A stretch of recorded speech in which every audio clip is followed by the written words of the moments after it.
Uttar Pradesh police भर्ती 2022 assistant operator या फिर हेड ऑपरेटर के लिए जीके प्लस साइंस की लाइव क्लास आपकी स्टार्ट हो चुकी है। हमारे सभी प्यारे भाई बहन आ जाएंगे। आज की क्लास काफ़ी ज़्यादा इंपॉर्टेंट है और ये क्लास नंबर हमारी 36 है। इसके पहले हमने 35 तक अच्छे से कंप्लीट कर लिया है। मेरे प्यारे भाई, अगर आपने नहीं देखा तो आप चैनल की प्लेलिस्ट में जाकर के सारी वीडियोस देख सकते हैं।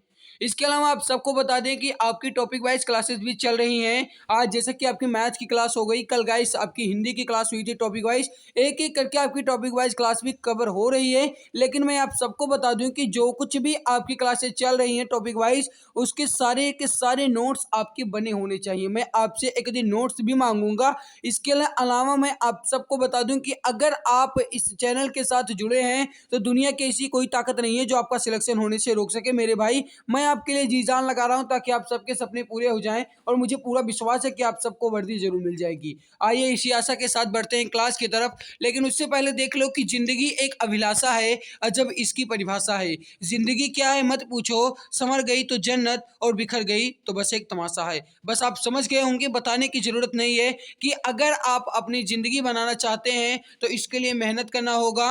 और अगर आप मेहनत कर रहे हैं तो निश्चित रूप से आपकी जिंदगी संवर जाएगी। और बिना मेहनत के कुछ भी नहीं होगा।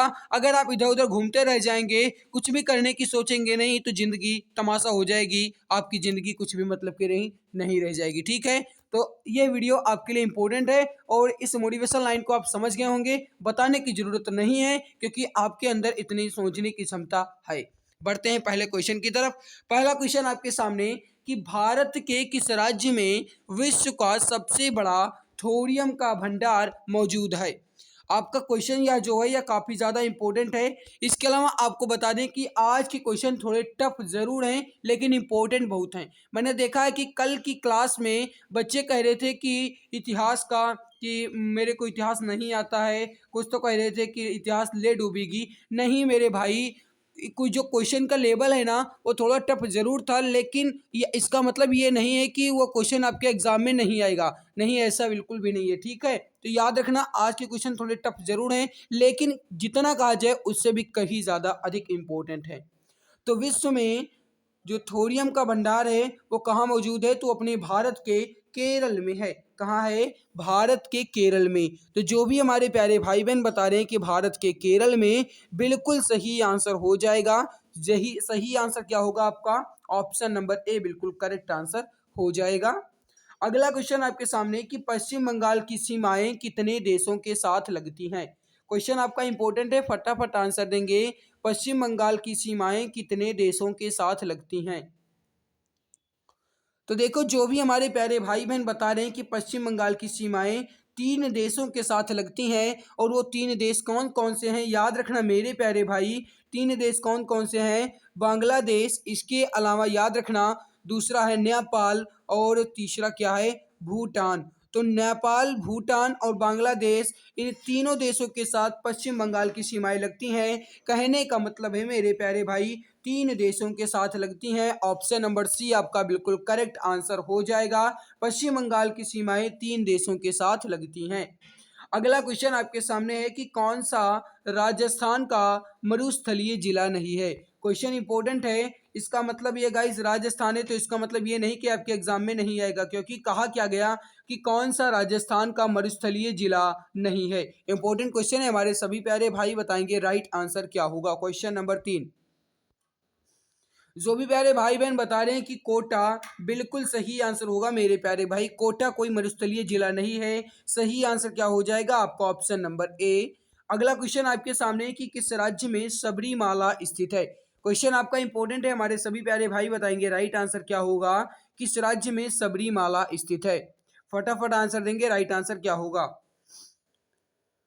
तो देखो, किस राज्य में सबरीमाला स्थित है? केरल में स्थित है। याद रखना मेरे प्यारे भाई, ऑप्शन नंबर सी यहाँ पर आपका बिल्कुल सही आंसर होगा। किस राज्य में?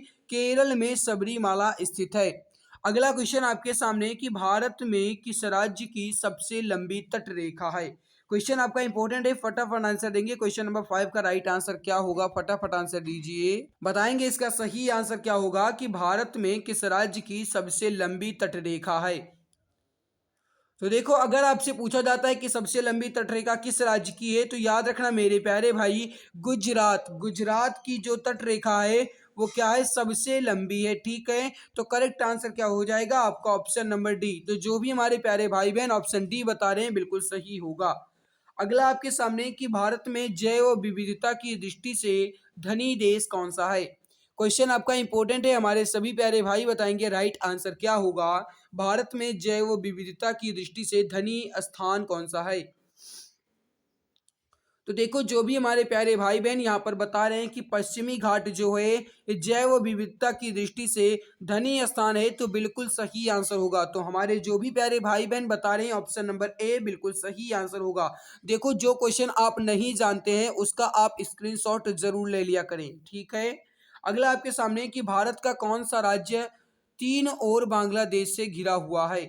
भारत का कौन सा राज्य तीनों ओर बांग्लादेश से घिरा हुआ है। क्वेश्चन आपका इंपॉर्टेंट है, फटाफट आंसर देंगे। याद रखना मेरे प्यारे भाई, बांग्लादेश की राजधानी कौन सी है, ये अगर आपसे पूछा जाता है तो याद रखना इसकी राजधानी है ढाका। और इसकी जो वहां पर मुद्रा चलती है वो कौन सी चलती है, तो वहां पर मुद्रा कौन सी चलती है, टका चलती है। अब ये आपसे पूछा गया कि भारत का ऐसा कौन सा राज्य है जो तीनों ओर से बांग्लादेश से घिरा हुआ है। याद रखना इसमें है त्रिपुरा। त्रिपुरा जो है ये तीनों ओर से बांग्लादेश से घिरा हुआ है। और गाइस याद रखना मेरे प्यारे भाई, त्रिपुरा तीनों ओर बांग्लादेश से घिरा हुआ है। त्रिपुरा की राजधानी कौन सी है, तो याद रखना इसकी राजधानी कौन सी है, अगरतला। ठीक है, अगला क्वेश्चन आपके सामने कि भारत में चंदन की लकड़ी के लिए प्रसिद्ध राज्य कौन सा है। यह क्वेश्चन आपका इंपॉर्टेंट है, फटाफट आंसर देंगे। भारत में चंदन की लकड़ी के लिए प्रसिद्ध राज्य कौन सा है। अब देखो मेरे प्यारे भाई, मैं आपको यहाँ पर बता दूं कि अगर आपको ऑप्शन में तमिलनाडु मिल जाता है तो आप कहेंगे तमिलनाडु, या फिर अगर आपको ऑप्शन में कर्नाटक मिल जाता है तो आप कहेंगे कर्नाटक। कहने का मतलब क्या है कि चंदन की लकड़ी जो है ये कर्नाटक व तमिलनाडु दोनों की जगह प्रसिद्ध है। तो सही आंसर क्या होगा यहाँ पर आपका, ऑप्शन नंबर सी कर्नाटक। क्योंकि यहाँ पर तमिलनाडु नहीं दिया गया तो ऑप्शन नंबर सी कर्नाटक ही होगा। दोनों ऑप्शन आपको नहीं मिलेंगे, कर्नाटक और तमिलनाडु दोनों नहीं नहीं मिलेंगे। ठीक है, अगला आपके सामने कि सिंह, जिराफ और बाइसन जैसे जानवर डैश वन में मुख्यतः पाए जाते हैं। ये देखो, मैं आपको बता दूं कि आज मैंने जो क्वेश्चंस लिए हैं आपके वो जियोग्राफी से संबंध लिए हैं। ठीक है, तो इसका मतलब ये नहीं मेरे प्यारे भाई कि क्वेश्चन आपका एग्जाम में नहीं आएगा। क्वेश्चन आपका इंपॉर्टेंट है, याद रखना। सिंह, जियोग्राफी, बाइसन जैसे जानवर मुख्यतः किस वन में पाए जाते हैं। तो जो भी हमारे प्यारे भाई बहन यहाँ पर बता रहे हैं कि घास स्थल पर सिंह और जिराफ वाइसन जैसे पाए जाएंगे, बिल्कुल सही होगा। ऑप्शन नंबर बी आपका बिल्कुल राइट होगा। राष्ट्रीय वन अनुसंधान संस्थान कहाँ स्थित है। राष्ट्रीय वन अनुसंधान संस्थान कहाँ स्थित है। उत्तराखंड की राजधानी कौन सी है, आप सब बताएंगे। तो बिल्कुल सही है, उत्तराखंड की राजधानी देहरादून में राष्ट्रीय वन अनुसंधान संस्थान स्थित है। कहने का मतलब है ऑप्शन नंबर डी। तो जो भी हमारे प्यारे भाई बहन ऑप्शन डी बता रहे हैं बिल्कुल सही आंसर हो जाएगा। अगला क्वेश्चन आपके सामने है कि भूमध्य रेखा के निकट किस तरह के वन पाए जाते हैं। भूमध्य रेखा के निकट किस तरह के वन पाए जाते हैं। मैं आप सब प्यारे भाई बहन से दिल से रिक्वेस्ट करता हूं कि जिन्होंने भी अभी तक अपने मित्रों तक इस क्लास को शेयर नहीं किया है, वे कृपया एक बार इस क्लास को अपने मित्रों तक शेयर जरूर कर देंगे। और जिन्होंने भी अभी तक इस क्लास को लाइक नहीं किया है, वे सभी एक बार क्लास को दिल की गहराइयों से लाइक जरूर कर देंगे। भूमध्य रेखा के निकट किस तरह के वन पाए जाते हैं, यह क्वेश्चन आपसे पूछा गया है। याद रखना उष्णकटिबंधीय वन। तो जो भी हमारे प्यारे भाई बहन ऑप्शन नंबर डी बता रहे हैं उष्णकटिबंधीय वन, बिल्कुल सही आंसर होगा। अगला है कि पारिस्थितिक संतुलन बनाए रखने के लिए भारत में वन क्षेत्र कितने अनुपात में होना चाहिए। क्वेश्चन आपका इंपॉर्टेंट है, फटाफट आंसर देंगे, सही आंसर क्या होगा। तो जो भी हमारे प्यारे भाई बहन बता रहे हैं कि 33.3% बिल्कुल सही आंसर होगा। आपका ऑप्शन नंबर सी बिल्कुल करेक्ट आंसर हो जाएगा। नेक्स्ट आपके सामने है कि मध्य प्रदेश का शिवपुरी राष्ट्रीय पार्क किसके लिए प्रसिद्ध है। यहाँ पर चील है मेरे प्यारे भाई, चील है। ठीक है, तो तेंदुआ और चील के प्रसिद्ध है। सही आंसर क्या होगा आपका, option number D. Next question है कि वह एकमात्र अभ्यारण्य जहां कश्मीरी महामृग पाया जाता है। देखो, मैं आप सबको यहाँ पर बता दूं कि जो ये आपसे कहा गया कि वह एकमात्र अभयारण्य जहाँ कश्मीरी महामृग पाया जाता है, तो अब आप यहाँ पर इतना तो दिमाग लगा ही सकते हैं कि ये कहाँ पर होगा, कश्मीर में होगा। तो याद रखना मेरे प्यारे भाई, जो दाची ग्राम अभयारण्य है ना, इसी पर कश्मीरी महामृग पाया जाता है। और ये कहाँ पर है अगर आपसे पूछा जाता है तो याद रखना ये कहाँ पर है, जम्मू एंड कश्मीर में। जम्मू एंड कश्मीर में दाची ग्राम राष्ट्रीय अभयारण्य है। ठीक है, सही आंसर क्या होगा मेरे प्यारे भाई, ऑप्शन नंबर बी, दाची ग्राम। अगला क्वेश्चन आपके सामने है कि कुगटी वन पशु विहार किस राज्य में है। कुगटी वन पशु विहार किस राज्य में है। तो जो भी हमारे प्यारे भाई बहन क्वेश्चन नंबर 15 का बता रहे हैं यहाँ पर हिमाचल प्रदेश में, बिल्कुल सही आंसर हो जाएगा, ऑप्शन नंबर सी बिल्कुल करेक्ट होगा। अगला है कि साइलेंट वैली में दुर्लभ और नष्ट प्रायः पशु कौन से हैं। जो भी हमारे प्यारे भाई बहन बता रहे हैं कि शेर की पूंछ जैसा मैककायू, बिल्कुल सही आंसर होगा, आपका ऑप्शन नंबर सी बिल्कुल करेक्ट आंसर हो जाएगा। अगला है कि नागरहोल नेशनल पार्क किस राज्य में है। नागरहोल नेशनल पार्क किस राज्य में है। अगर आपको लगता है कि मैं आपके लिए मेहनत करता हूं और अगर आपको लगता है कि इस बार आप सबका सिलेक्शन हो जाएगा, आप सबको वर्दी मिल जाएगी, तो एक बार सभी प्यारे भाई बहन क्लास को दिल की गहराइयों से लाइक जरूर कर देंगे। अगर मैं आपके लिए इतनी मेहनत करता हूं, अगर मैं आपके लिए पूरी जी जान लगा रहा हूं, तो आप सबका भी फर्ज बनता है कि इस क्लास को कम से कम लाइक तो कर ही दिया करें। लाइक करने में आपका कुछ नहीं जाएगा। कृपया एक बार सभी प्यारे भाई बहन पहले क्लास को दिल की गहराइयों से लाइक जरूर कर दो, फिर आगे बढ़ेंगे। तो नागरहोल नेशनल पार्क किस राज्य में है अगर आपसे पूछा जाता है, याद रखना मेरे प्यारे भाई, कर्नाटक में। जो भी ऑप्शन नंबर बी बता रहे हैं बिल्कुल सही होगा। अगला है कि भरतपुर पक्षी अभयारण्य किस राज्य में स्थित है। भरतपुर पक्षी अभयारण्य किस राज्य में स्थित है। क्वेश्चन आपका इंपॉर्टेंट है, फटाफट आंसर देंगे, राइट आंसर क्या होगा। तो जो भी हमारे प्यारे भाई बहन बता रहे हैं कि राजस्थान में, बिल्कुल सही आंसर हो जाएगा। भरतपुर पक्षी अभयारण्य किस राज्य में है, राजस्थान में है, ऑप्शन नंबर डी। जो भी बता रहे हैं बिल्कुल सही आंसर होगा, बिल्कुल करेक्ट आंसर हो जाएगा। अगला कि सुंदरबन के जंगल को क्या कहा जाता है। सुंदरबन के जंगल को क्या कहा जाता है। क्वेश्चन आपका इंपॉर्टेंट है, फटाफट आंसर देंगे, राइट आंसर क्या होगा। तो जो भी हमारे प्यारे भाई बहन क्वेश्चन नंबर 19 का बता रहे हैं कि सुंदरवन के जंगल को मैनग्रेव कहा जाता है, बिल्कुल सही आंसर होगा मेरे प्यारे भाई, ऑप्शन नंबर बी आपका बिल्कुल सही होगा। अगला है कि भारतीय वन्यजीव संस्थान स्थित है। भारतीय वन्यजीव संस्थान कहाँ स्थित है। क्वेश्चन आपका इंपॉर्टेंट है, फटाफट आंसर देंगे सभी प्यारे भाई, राइट आंसर क्या होगा। अब देखो यहाँ पर भारतीय वन्यजीव संस्थान कहाँ स्थित है, ऑप्शन नंबर सी देहरादून में। ठीक है, सही आंसर क्या हो जाएगा आपका, ऑप्शन नंबर सी देहरादून में।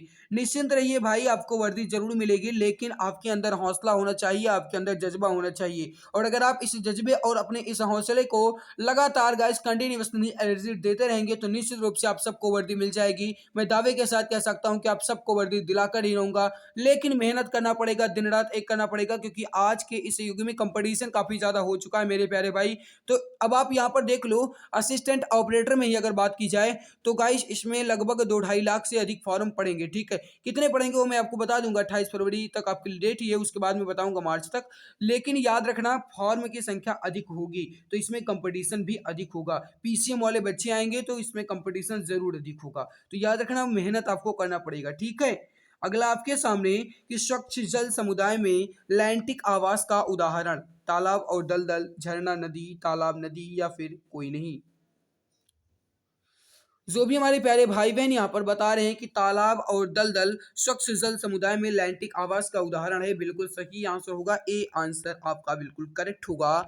नेक्स्ट आपके सामने कि गंगा डेल्टा के मैंग्रोव वनों को क्या कहा जाता है। अब यहाँ पर कहा क्या गया, याद रखना, गंगा डेल्टा के मैंग्रोव वनों को, आप सबको पता है गाइस कि सुंदरवन डेल्टा जो है ये कौन बनाती है, गंगा नदी बनाती है। और वही आपसे कहा गया कि गंगा डेल्टा के मैंग्रोव वनों, और इसके पहले भी आपसे क्वेश्चन पूछा गया था कि सुंदरवन को क्या कहा जाता है, तो आपने बताया था मैंग्रोव वनों। तो कहने का मतलब क्या हुआ यहाँ पर कि गंगा डेल्टा के मैंग्रोव वनों को सुंदरवन कहा जाता है। तो जो भी हमारे प्यारे भाई बहन ऑप्शन नंबर बी सुंदरवन बता रहे हैं बिल्कुल सही आंसर हो जाएगा, बिल्कुल सुंदर आंसर आ रहा है। अगला आपके सामने कि भारत में सबसे अधिक कौन सी मिट्टी पाई जाती है। अब यहाँ पर यह क्वेश्चन आपका जो है ये काफी ज्यादा इंपॉर्टेंट है, याद रखना। ठीक है, बताएंगे इसका सही आंसर क्या होगा। भारत में सबसे अधिक कौन सी मिट्टी पाई जाती है। तो जो भी हमारे प्यारे भाई बहन बता रहे हैं यहाँ पर कि भारत में सबसे अधिक कौन सी मिट्टी पाई जाती है, जलोढ़ मिट्टी बिल्कुल सही आंसर होगा, बिल्कुल परफेक्ट आंसर होगा, ऑप्शन नंबर सी बिल्कुल करेक्ट आंसर हो जाएगा। अगला क्वेश्चन आपके सामने है मेरे प्यारे भाई कि कपास उगाने के लिए कौन सी मिट्टी उपयुक्त होती है। कपास उगाने के लिए कौन सी मिट्टी उपयुक्त होती है। तो यहाँ पर देखो, अगर आपसे कहा जाता है कि कपास उगाने के लिए कौन सी मिट्टी उपयुक्त है तो काली मिट्टी, और काली मिट्टी को गाइस रेगुर मिट्टी के नाम से भी जाना जाता है। याद रखना, काली मिट्टी को रेगुर मिट्टी के नाम से भी जाना जाता है और इसे कपासीय मिट्टी के नाम से भी जाना जाता है। ठीक है, काली मिट्टी को रेगुर मिट्टी व कपासीय मिट्टी के नाम से भी जाना जाता है। और काली मिट्टी जो है ये मुख्यतः सबसे ज्यादा कहाँ पाई जाती है, ये भी आपसे पूछा जा सकता है ना। तो महाराष्ट्र, जैसे महाराष्ट्र में हुआ, गुजरात में हुआ, इस प्रकार के राज्यों में गाइस ये जो मिट्टी है सबसे अधिक पाई जाती है। और काली मिट्टी का काला रंग जो है ये किसके कारण होता है, अगर आपसे पूछा जाता है तो याद रखना टिटेनी फेरस मैग्नेटाइट व जीवांश के कारण। किसके कारण, टिटेनी फेरस मैग्नेटाइट व जीवांश के कारण इसका रंग जो है वह काला होता है। ठीक है, अगला क्वेश्चन आपके सामने कि ऊंचे क्षेत्रों में लेटेराइट मृदा की रचना कैसी होती है। ऊंचे क्षेत्रों में लेटेराइट मृदा की रचना कैसी होती है। क्षारीय, यहाँ पर क्षारीय लिखा है, ठीक है, क्षारीय, लवणीय, अम्लीय या फिर संतुलित। ये क्षारीय लिखा है मेरे प्यारे भाई। तो देखो यहाँ पर अगर आपसे कहा जाता है कि लवणीय मृदा की रचना कैसी है ऊंचे क्षेत्रों में, तो याद रखना गाइस लेटेराइट मृदा की रचना कैसी है, बिल्कुल सही होगा, बिल्कुल सही है, अम्लीय होती है। ठीक है, कैसी होती है, अम्लीय होती है। और इसका पीएच मान कितना होता है लेटेराइट मिट्टी की, तो इसका पीएच मान होता है 4.0 से 5.0, तो मतलब बहुत ज्यादा अम्लीय नहीं होती है, फिर भी अम्लीय होती है। तो करेक्ट आंसर क्या होगा, 4.0 से 5.0। ठीक है, 7 से जितने भी पीएच मान के पैमाने कम होते हैं तो आप सबको पता है उन्हें क्या कहा जाता है, अम्लीय, और अधिक होंगे तो उन्हें क्षारीय कहा जाता है। तो यहाँ पर गाइस हमने कवर कर लिया जीके के क्वेश्चंस को, बढ़ते हैं फिजिक्स क्वेश्चन की तरफ। लेकिन उससे पहले देखो, सफलता के लिए किसी भी खास समय का इंतजार मत करो, बल्कि अपने हर समय को खास बना लो। कहने का मतलब क्या हुआ कि अगर आपको इस बार सिलेक्शन लेना है ना, तो आपको हर एक समय को गाइस अपने मूल्य देना होगा, आपको हर एक समय को पहचानना होगा, और किसी खास समय के लिए इंतजार नहीं करना है कि आने वाले मंगलवार को हम तैयारी शुरू करेंगे या फिर आने वाले बृहस्पतिवार को तैयारी शुरू करेंगे। नहीं, आपका जो भी समय है वही खास होगा और वही आपके लिए सफलता की कुंजी होगी। ठीक है, बढ़ते हैं फिजिक्स क्वेश्चन की तरफ। फर्स्ट क्वेश्चन आपके सामने है कि शक्ति का मात्रक क्या है। देखो, मैं आपको बता दूं कि आज मैंने साइंस में रिवीजन से संबंधित क्वेश्चन लिए। मैंने मतलब ये हुआ कि जितने मैंने पढ़ाए हुए थे उसमें से गाइस हमने अधिकतर क्वेश्चन लिए हुए हैं। हालांकि एक दो क्वेश्चन अलग भी है, लेकिन आज रिवीजन के तौर पर आपकी साइंस की क्लास है।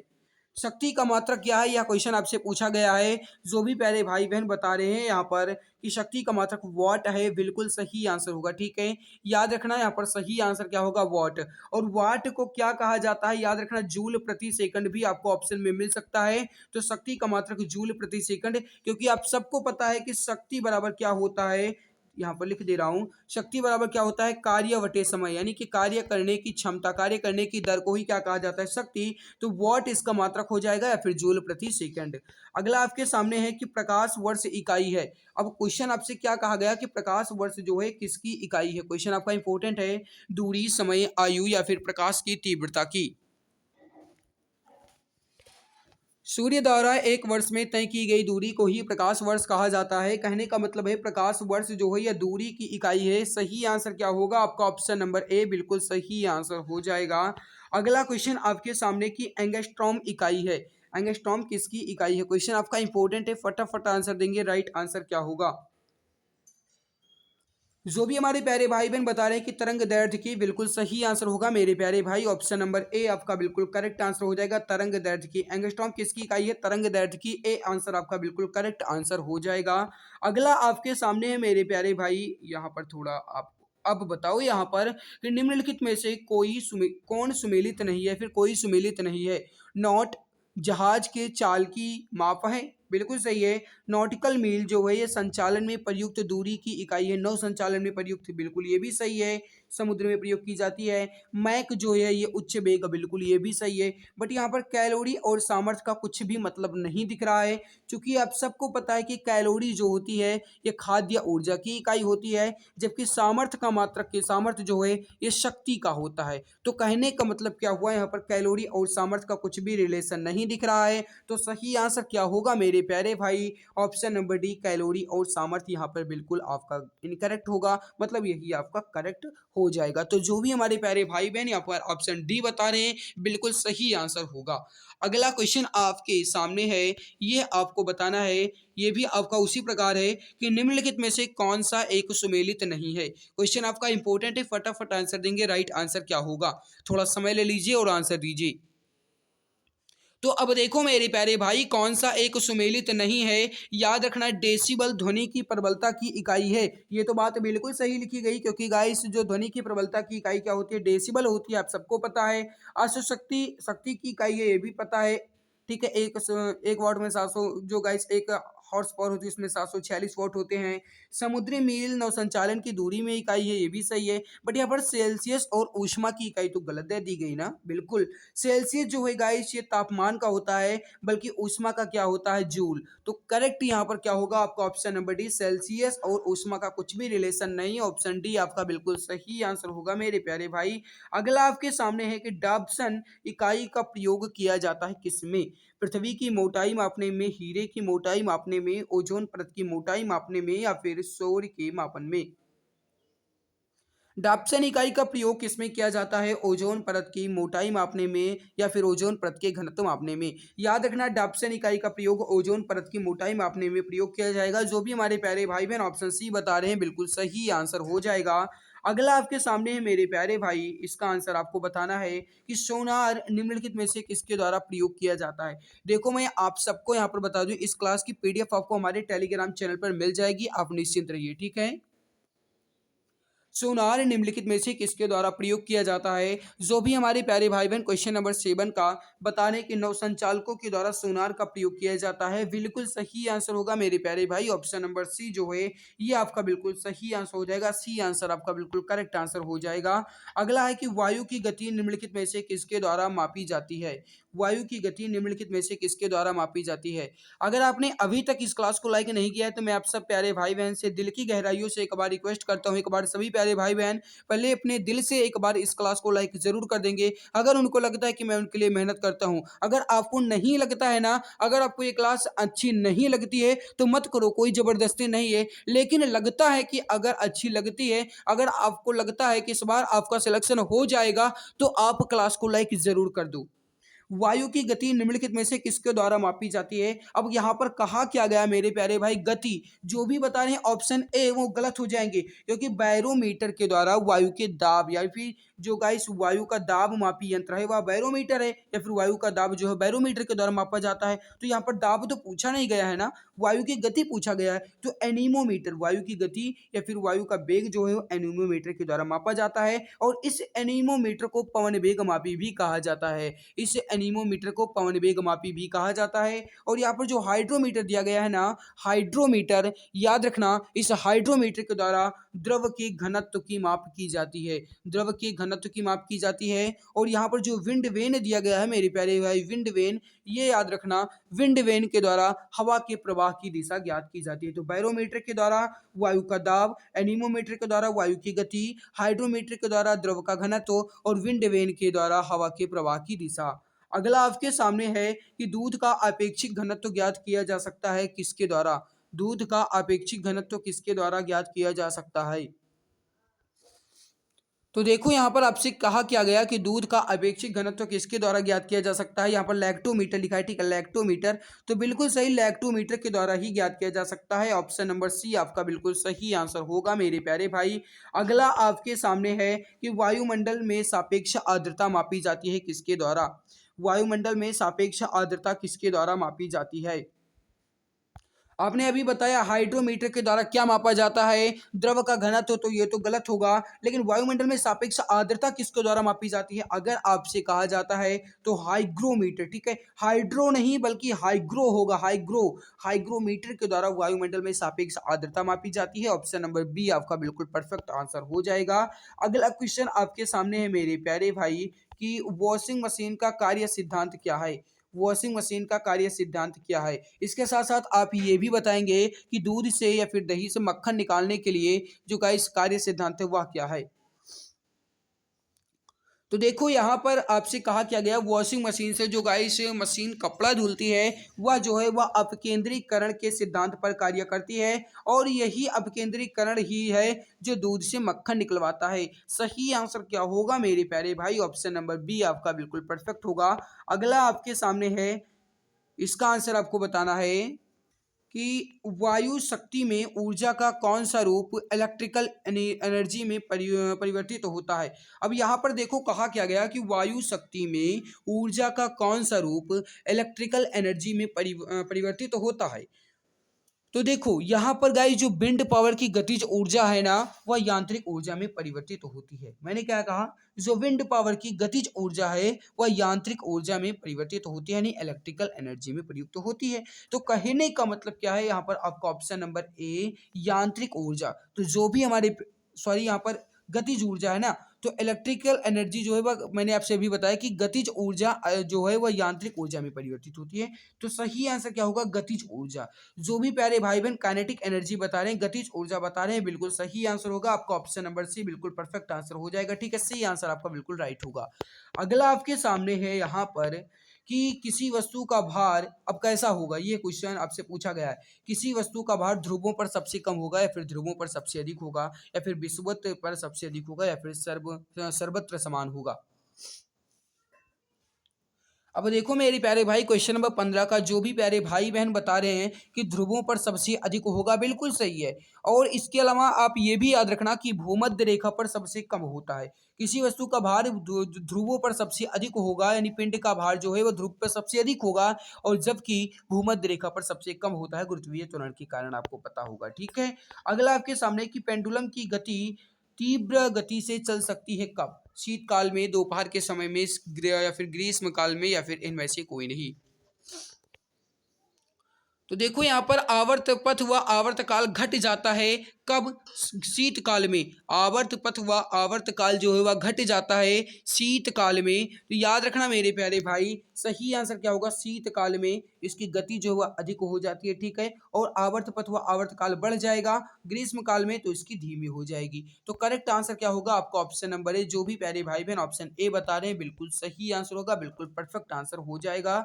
अगला आपके सामने है कि धरती के गुरुत्वीय क्षेत्र को पार करने के लिए किसी पिंड का वेग होना चाहिए, कितना होना चाहिए? देखो कहा क्या गया आपसे कि धरती के गुरुत्वीय क्षेत्र को पार करने के लिए किसी पिंड का वेग कितना होना चाहिए, और इसी वेग को पलायन वेग भी कहा जाता है। तो कहने का मतलब है पलायन वेग का मान कितना होता है? आप सबको पता है कि 11.2 किलोमीटर प्रति सेकंड या फिर 11.20 किलोमीटर प्रति सेकंड। यहाँ पर मैं आपको बता दूं कि अगर इससे अधिक वेग से फेंका जाता है कोई भी पिंड, तो वह अपनी ग्रह छोड़कर दूसरी ग्रह में चला जाएगा, फिर वापस नहीं आएगा। तो करेक्ट आंसर क्या होगा आपका? ऑप्शन नंबर डी 11.20 किलोमीटर प्रति सेकंड। ठीक है, अगर इससे अधिक फेंका जाएगा और तो वह गाइस अपना इस ग्रह छोड़कर दूसरे ग्रह में प्रवेश कर जाएगा तो दोबारा नहीं आएगा। ठीक है, अगला आपके सामने है कि वर्षा की बूंद या फिर पानी की बूंद की गोलाकार आवृत्ति का कारण क्या है? गोलाकार आकृति का कारण क्या है, यह क्वेश्चन आपसे पूछा गया है। देखो वर्षा की बूंदें या फिर पानी की बूंदें जो हैं वह पृष्ठ तनाव के कारण गोल होती हैं। तो जो भी प्यारे भाई बहन ऑप्शन सी बता रहे हैं पृष्ठ तनाव के कारण, बिल्कुल सही आंसर होगा पृष्ठ तनाव, बिल्कुल करेक्ट आंसर हो जाएगा। अगला है कि साबुन के बुलबुले के अंदर का दाब कैसा होता है? साबुन के बुलबुले के अंदर का दाब कैसा होता है? फटाफट आंसर देंगे हमारे सभी प्यारे भाई, राइट आंसर क्या होगा? तो देखो साबुन के बुलबुले के अंदर का दाब कैसा होता है पूछा गया है, तो वायुमंडलीय दाब से अधिक होगा ना, बिल्कुल वायुमंडलीय दाब से अधिक होता है साबुन के अंदर के बुलबुले जो साबुन के बुलबुले के अंदर का दाब होता है और वायुमंडलीय दाब से अधिक होता है। तो जो भी प्यारे भाई बहन ऑप्शन बी बता रहे हैं बिल्कुल करेक्ट आंसर हो जाएगा। तो हमारे प्यारे भाई हमने यहाँ पर जीके और साइंस के क्वेश्चंस को कंप्लीट कर लिया है और अब मैं आप सबको बता दूं यहाँ पर हिंदी की जो क्लासेस होती हैं आपकी वो डेली शाम 7 बजे होती है। जीके प्लस साइंस की क्लास जो है ये डेली शाम 7:30 बजे होती है। रीजनिंग की क्लास रोज सुबह 10 बजे होती है। मैथ की क्लास रोज दोपहर 12:30 बजे होती है। रुकना मत, लगा दो जान, ये गाइस आपके लिए लिखा गया है। अब आप समझ गए होंगे। और अगर आपको लगता है कि आपने अभी तक इस क्लास को लाइक और शेयर नहीं किया है और अगर आपको लगता है कि मैं आपके लिए मेहनत करता हूं तो एक बार सभी प्यारे भाई बहन पहले क्लास को दिल की गहराइयों से लाइक कर देंगे, मित्रों तक अपने शेयर भी कर देंगे।